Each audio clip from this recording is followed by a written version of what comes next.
Well, take us back to the final tour, kind of as in general, and then just let's go to that last night, man. Just from the heart. There's a lot leading up to that last night, and we were all in Salem, Virginia, which is only about, I don't know, 80 miles from here, from our home in Stanton.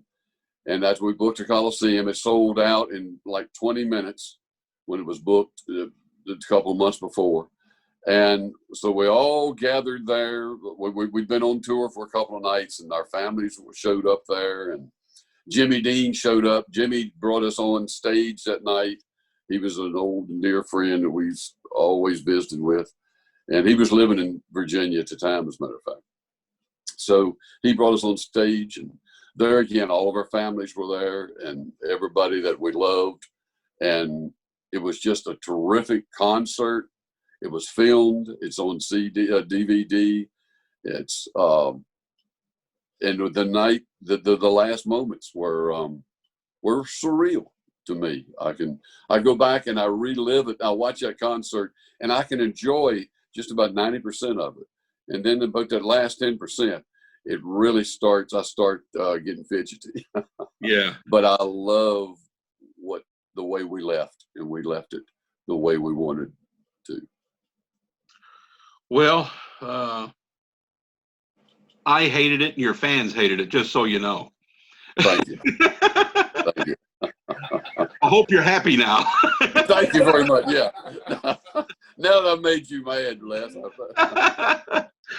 I hope you. So that night, as you sing the last note, and then you're saying those goodbyes again, and you literally are walking off the stage. I know in your book you looked at the brothers and said, "I love you all," and then you walked off, and then literally, what did you do after that? Did you get your wife and you just drove home? We had a little reception backstage for family and friends. We had for about an hour or so. And then we all went home different ways. I remember specifically, Phil left with his wife and some family and drove back home. Jimmy did the same thing. Harold and I, and our wives, Brenda and Debbie, we got on the bus, just us and our bus driver, and we went, but just the four of us. And I can remember, I can see it so well, we're sitting in the lounge with those curtains drawn back and the lights turned off when we're watching the towns go by, and we just said, turn the radio on, and we listened to some music, not ours, just whatever's on the radio. Yeah. And just said, take a deep breath, and this is it. And we think we've done a good job, and now we're going to go home and enjoy it. And we did. We went home, we sold our offices, and we downsized and just retired. And we got just no longer had responsibilities that we loved for all of those years. We loved them, but it was nice to step into a different and slower world. Yeah. I thought it was interesting that you purchased your old school for your offices, and then you turned around and made it a school again when you retired. Exactly. Where our grandkids go to school right to this day.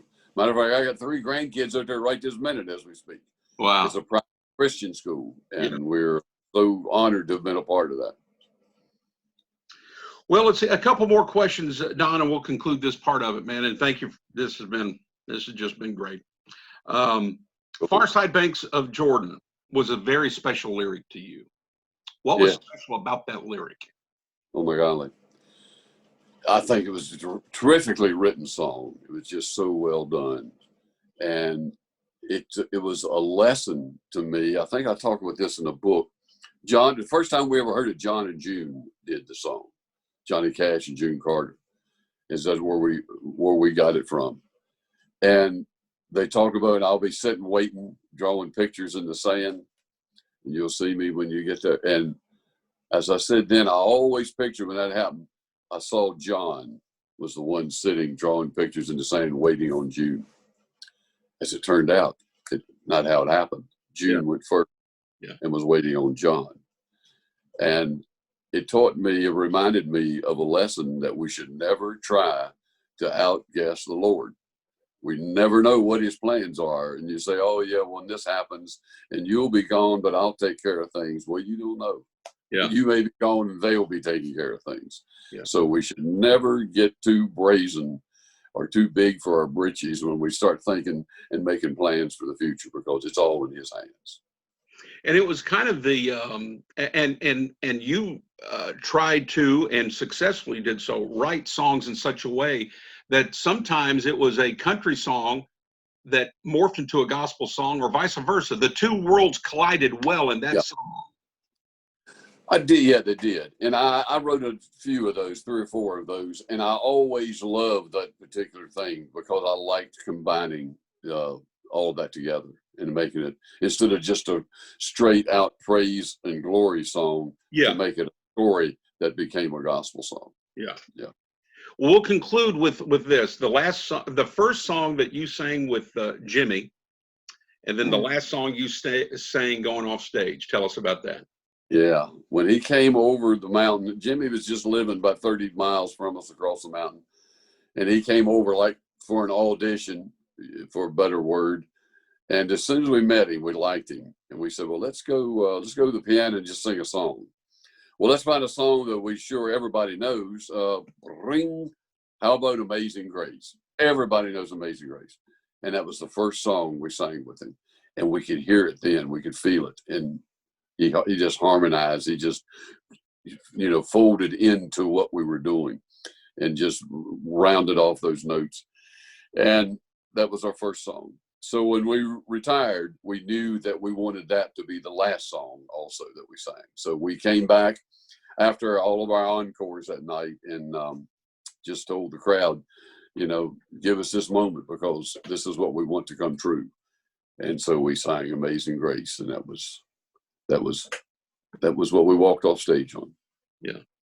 Grace, unmerited favor of God. Yes. Well, I would say that you've lived a life that falls into that definition, unmerited favor of God. You've certainly had that favor. We've had his favor, we've had his blessings, and we feel at every moment, and we always have.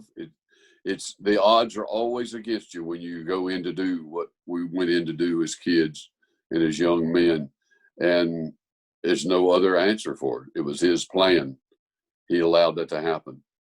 He saw there were 4 kids that grew up together in Virginia who happened to like to sing, 4 kids who happened to have 4 different voices. One's a tenor, one's a bass, and the other 2 harmonize in the middle.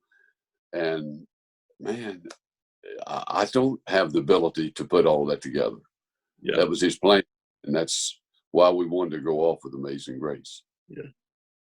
Well done, Don. Well done. Thank you, buddy. This has been a pleasure. You are a pleasure. I love you piano playing, and I love talking to you. I appreciate that. You have no. When I'm in your town, I'm gonna call you. We'll go eat lunch. Oh, please do that. I'll give, no kidding, I'll give my number to the boys and do that. Okay. Okay. You know what? Tell me if this is something that's possible.